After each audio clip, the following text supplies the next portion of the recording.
Got any obscure stuff like the Sega CD or the Sega 32X? You want to see something obscure? Let me show you. I don't even think I've ever shown this on the channel. I don't think I have. But let's do something special for you, Code Cutter.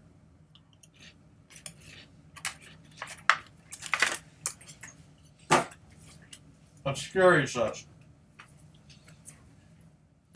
He wants to see something obscure.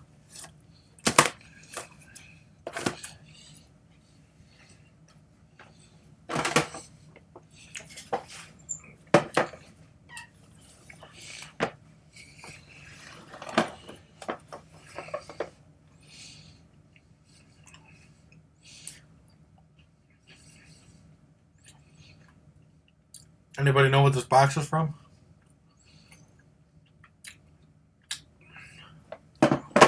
I myself wouldn't have known prior to this weekend. Or this week.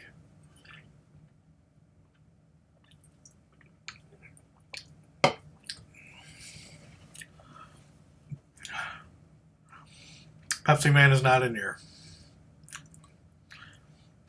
Sorry. Looks like Orthodox Church stuff. No, this is actually the key to Davy Jones's chest, where his heart lies.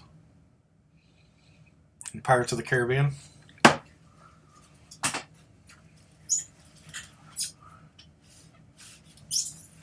No, I don't have Pepsi Man. I picked this up this week, though.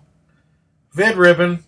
There's an obscure PS1 for you, Star Ogre. Does it work on my machine? Of course not. It's Japanese only. But it might work on the Pepsi Man PS1. I don't know. Anyway. There's no hook shot in here, but it's obscure.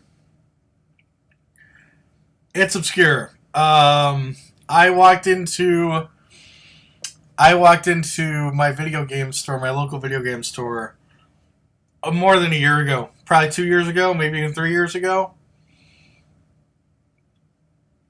God, I think it's even more than that. Maybe 4 years ago. And they had what was in the contents of this chest.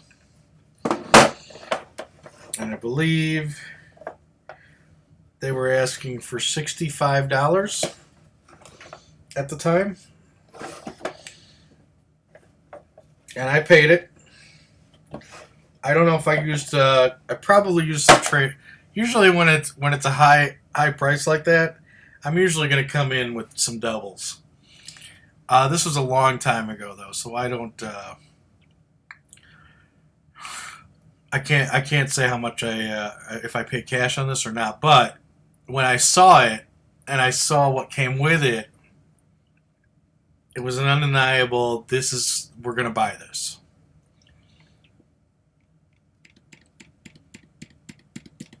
Bet you have Spot. I do not have Spot, unless you mean. Do you mean Spot the video game, like the 7-Up Spot? Yeah, we've got that floating around back here. Is that what you're talking about? Used to love Vib Ribbon. That's awesome. I pretty much probably no one even knows what that is in here. Maybe Stirburger. Anyway. Okay, yeah, we got Spot back here. Spot's good. Do I have stadium events? Of course not. No, I'm a gamer before I'm a collector. So, were I to put, if I had the choice of buying stadium events or a pile of games, I'm gonna go with the pile of games. But anyway, here we go. Take a look at this guy. It's the old Neo Geo Pocket Color by SNK.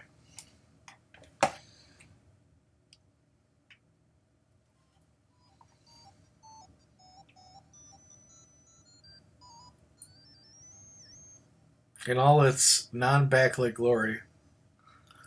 Looks like we got Dynamite Slugger in there. Where's the volume?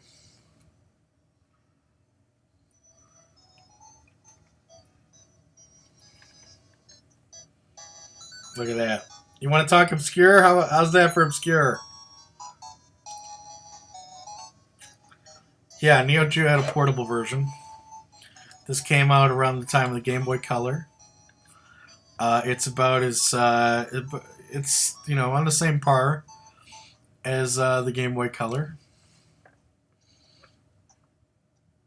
And yeah, when I saw that they had one, I was like, I'm in. It's got 2 buttons, just like the Game Boy Color, 2 action buttons. But the joystick itself, listen to this.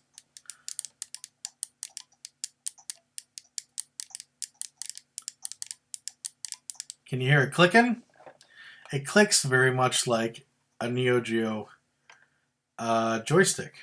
I'm going to turn this guy back off. The game I have in here right now is actually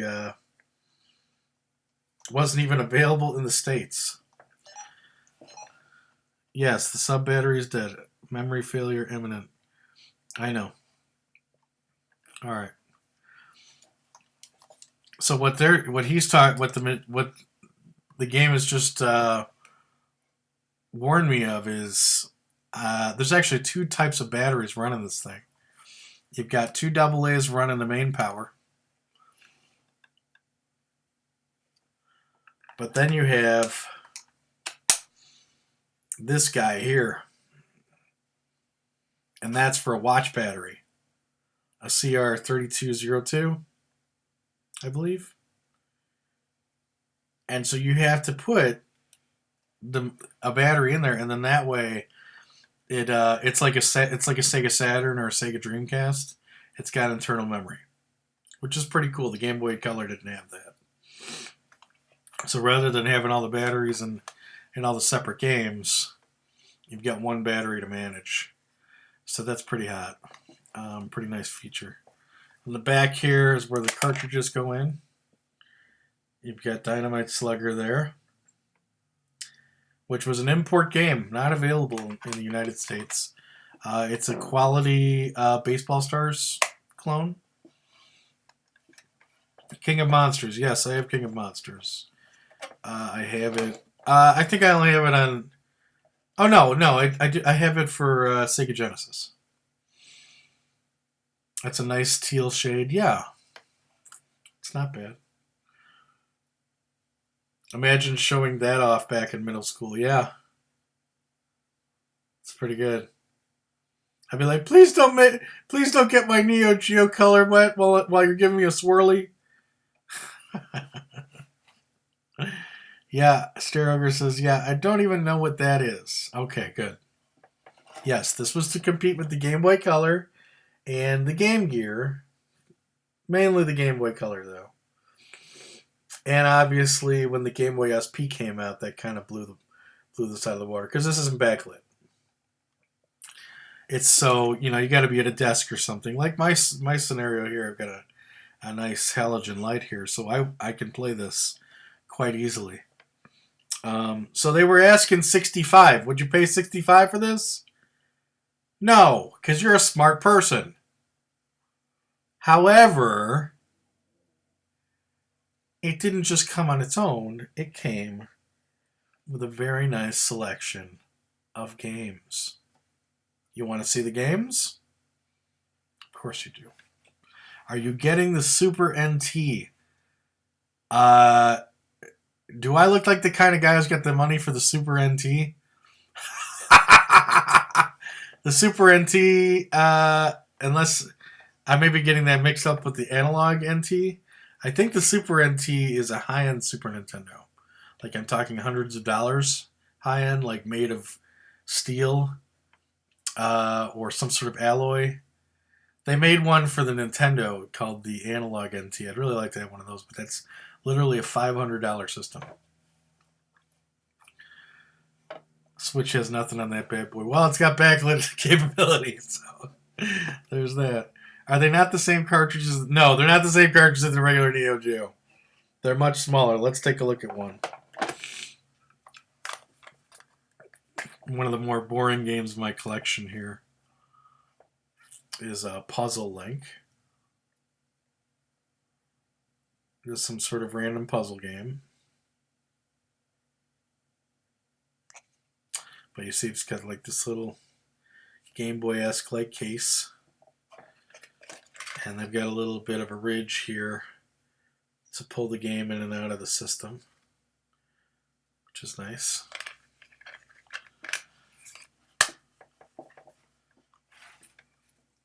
My school bullies would probably just take it from me and extort it from me. Yeah, right. Right. $189.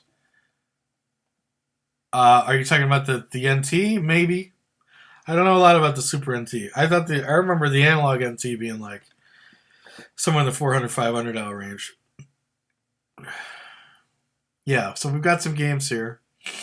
We've got the puzzle game. You got yours a few hours ago. Oh, congratulations. What did you pay for it? I don't know much about it.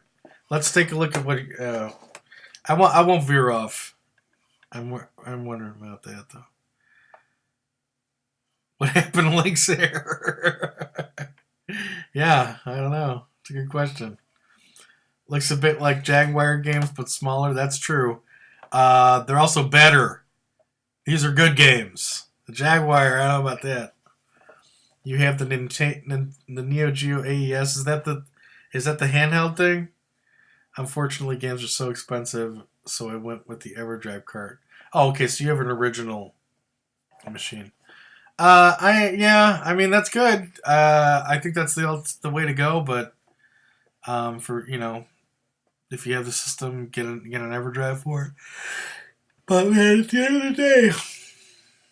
end of the day, man, if you gave me the option to have 10 authentic games for a system or an EverDrive with every game, I'd take the 10 games. I love learning the ins and outs of a collection, the nuances, and you can't do that with an EverDrive. It's just like, this game sucks. On to the next one. When you have 10 games like back in the 80s, you couldn't do that. I miss those days. The days where there were no options. Samurai Showdown 2. Which is pretty cool because you rarely actually see Samurai Showdown 2 ported to a lot of systems. There's the Samurai Showdown Anthology for like PlayStation 2 and Wii and Xbox, but I don't think it made it. I don't think it was ported anywhere else. Neo Geo, obviously, but. And the funny thing about this is you're like fighting game, brah. On a handheld like this, well, keep in mind this is made by SNK. Their bread and butter was fighting games, so they really designed this guy to play fighting games quite well, especially with this guy. The fighting games in this are very playable, very playable. Here's a surprising addition.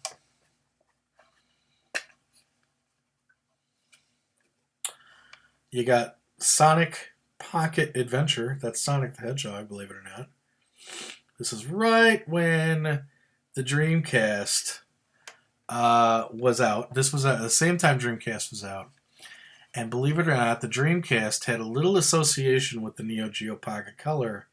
Very similar to how the GameCube had the Game Boy Advance connectivity to a lot of their games. You plug a Game Boy into a GameCube with certain games and you would get additional content. Sega was doing the same thing with SNK. So there are some crossover Sega games, but more importantly, there was you could use games. If you had the cable, you could hook your Neo Geo Pocket Color up to a Dreamcast and get additional content or use it in certain ways. I know, like King of Fighters. King of Fighters was on the Pocket Color, and it was on the Dreamcast. If you hooked up the two, something happened. I don't know what. I don't have that cable, so I've never tried it. But I do have King of Fighters. It'd be neat to see. I don't know. I have no idea how much that cable is. Probably like a $30 cable, I'm guessing. We've got Bust a Move Pocket. I mean, what SNK collection would be complete without Bust a Move in it, right? And it's a nice little version. It again because of the eternal memory. It saves mid game for you. It saves your high scores. So this is a good little puzzler. I played this one. This one I may have played this one more than most, or more than all of them. Game collection giveaway? Absolutely not. No, no. I'm sorry, sir. That's a lot of shipping. That sounds boring. I heard that these carts will die out someday. I mean, all console carts. Do you believe that? Yeah, yeah, sure, totally, totally. But you know what? You only go around once, don't you? You only go around once, so that's why we're here playing them. Uh, let's play them. You know what I'm saying? Let's enjoy them while we last, because yeah, that's probably gonna happen.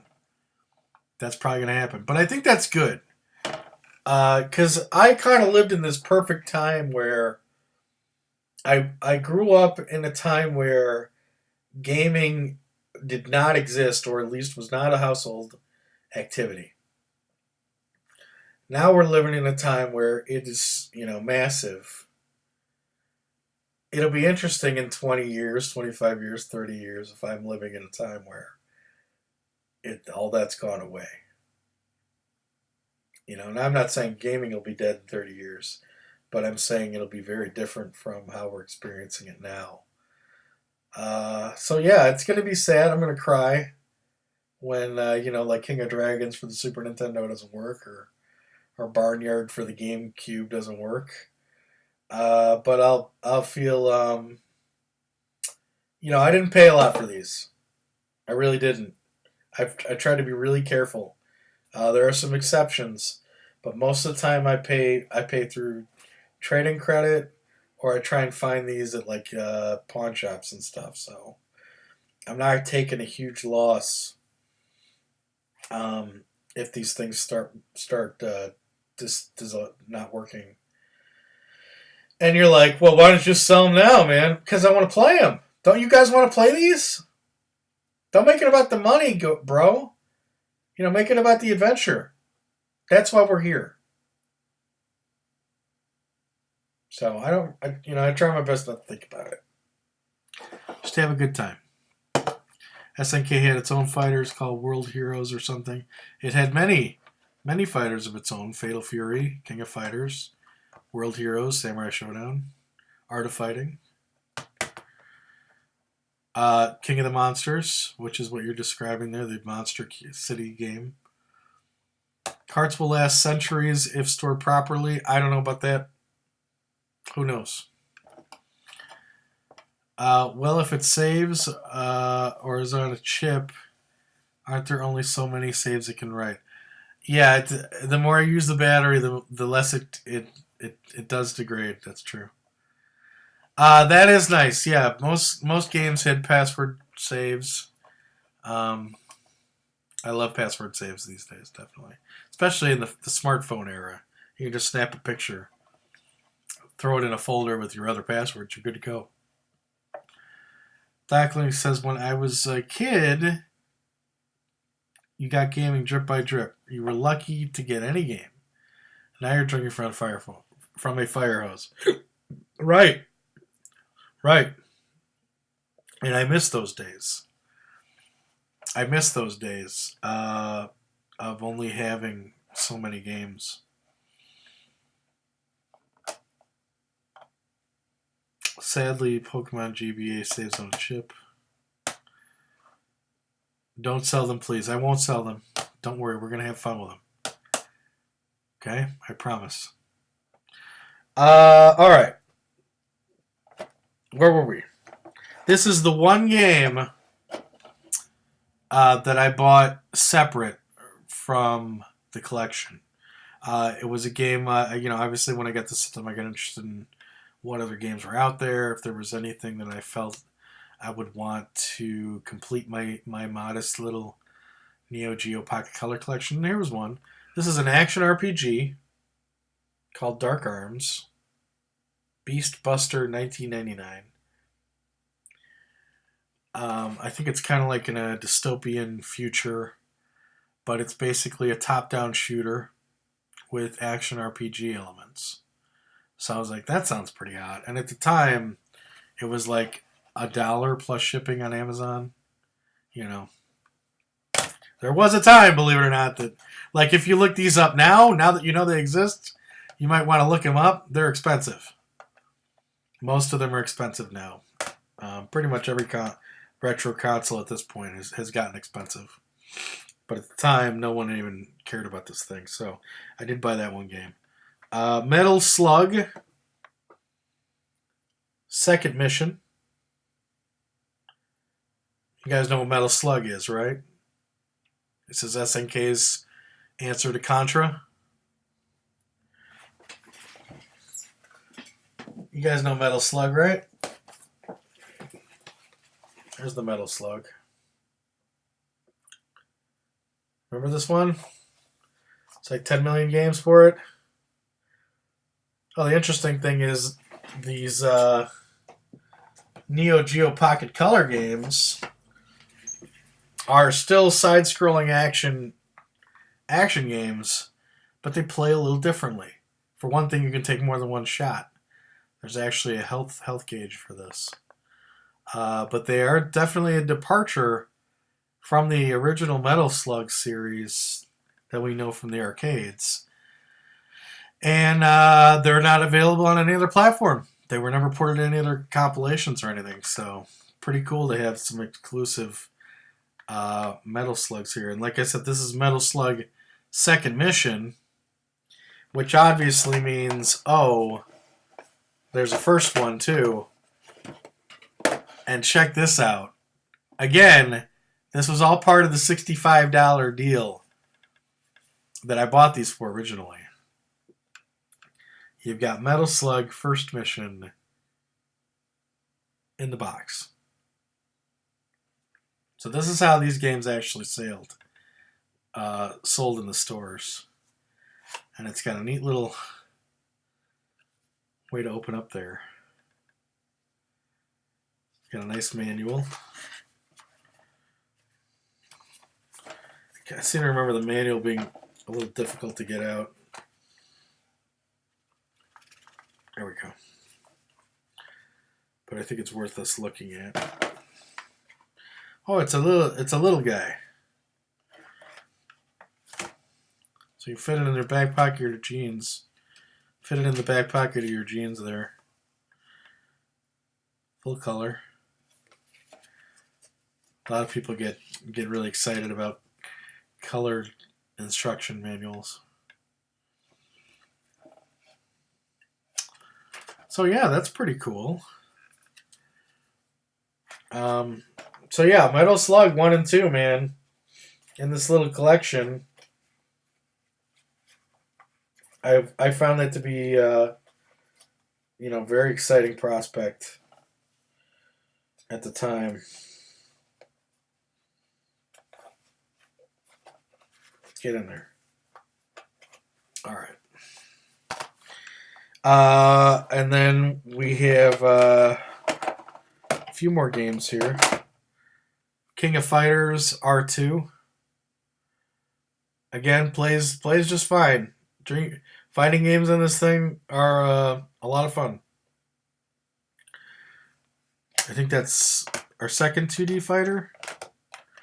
Yeah, we have Samurai Showdown. We've got King of Fighters.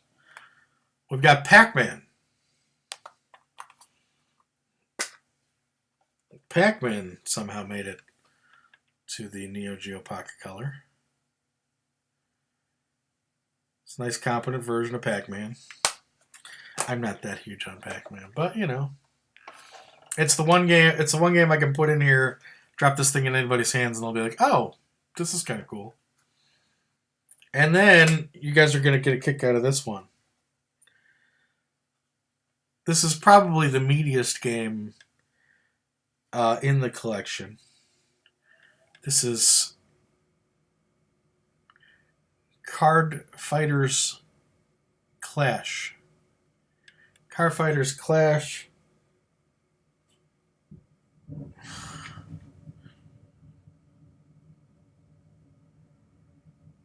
I want to pop this in a second.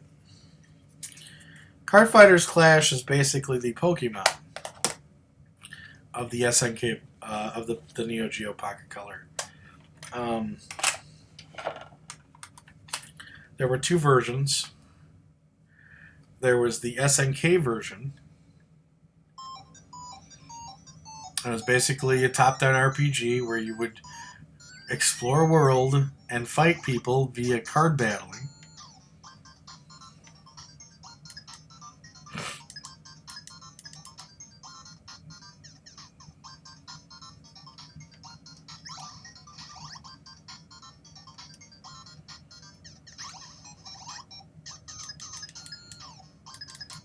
Okay.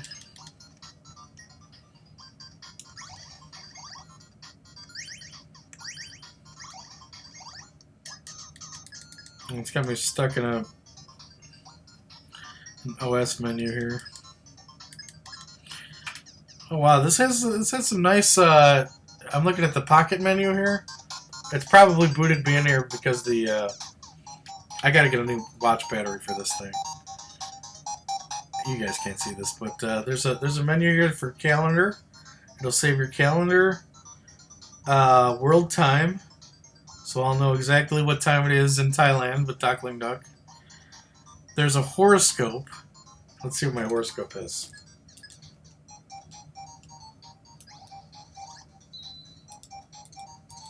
It remembers your birthday.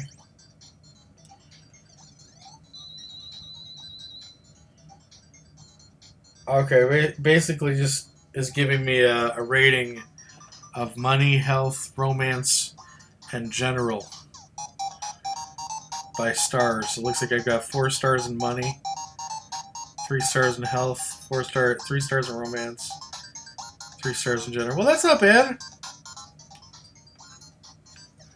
You know, I'm not excelling anywhere, but I'm not falling behind. So that's nice.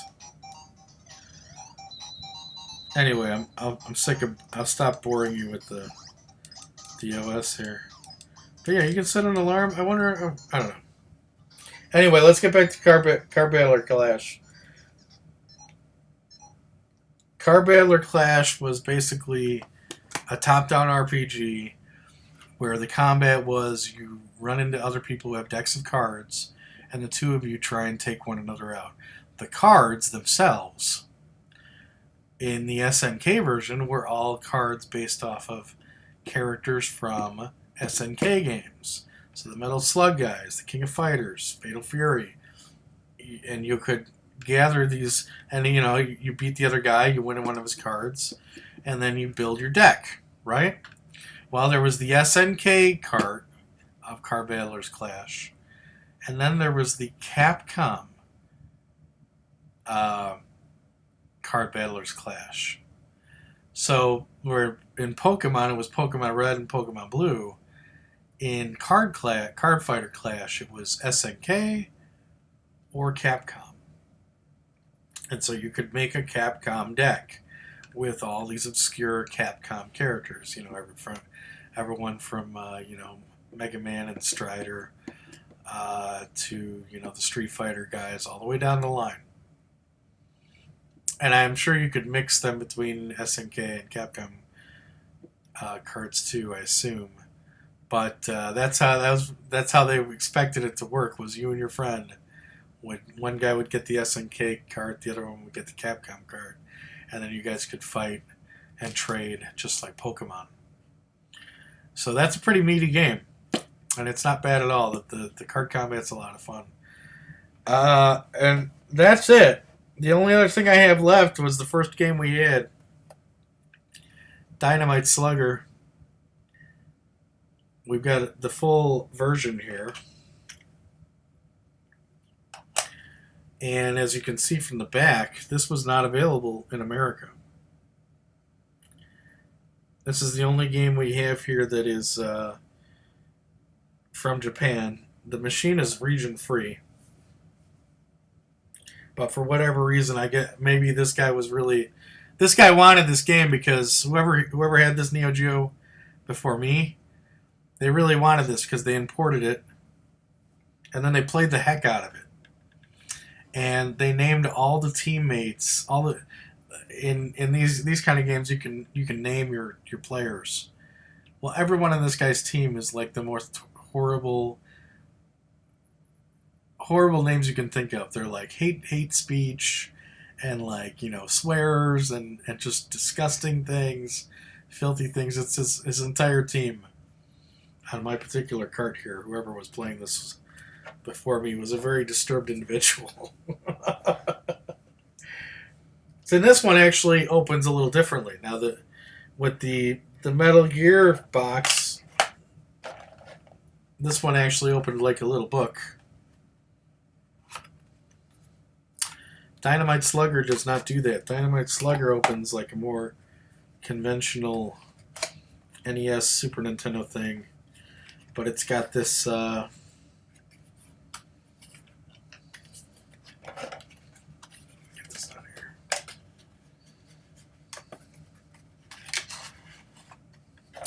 got this big plastic tray here. So you can put the game in. May as well put Dynamite Slugger away.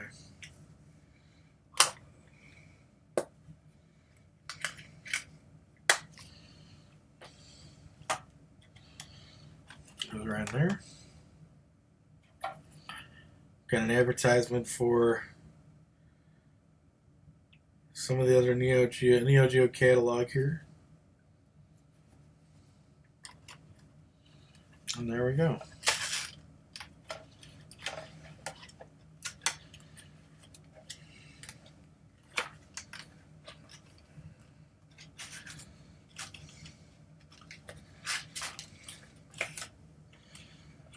Oh, come on, get in there, you.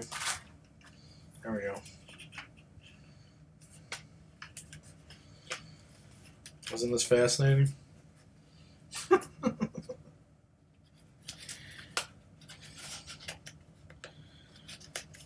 All right.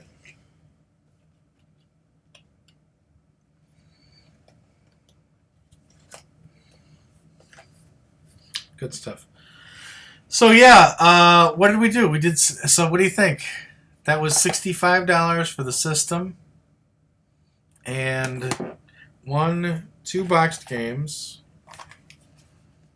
3, 4, 5, 6, 7, 8, 9. Is that right? 1, 2, 3, 4, 5, 6, 7, 8, 9. Is there a game in here? Oh, Car Peddler's in here. 10. So, you had the Neo Geo Pocket Color and 10 games, 2 of them boxed for $65. I just felt like I'd never seen these since they were out in the Dreamcast days. Didn't get one at that time. And I just felt like I was never going to see this thing again. And to this day, I see the games occasionally, but they're really expensive. I'm talking like $30, $40 in some cases. And it's just the cart. I've yet to see the system. I don't think I've ever seen the Neo Geo Pocket Color, aside from this one that I bought, out in the wild. In any store, even a high-end store. So to get the system, and this is back before everybody was, itemizing everything. So they wrapped the whole thing in saran wrap. The system, the 10 games, $65. I thought, yeah, we're in. We're going to do this. And I do not look back. I think it was a really good purchase. It's really, it's a cool system. We've got a nice selection of genres here. And it's certainly obscure. So I hope that was a satisfactory answer to your question. Do I have anything obscure cord cutter? It was nice going through those again. Thank you.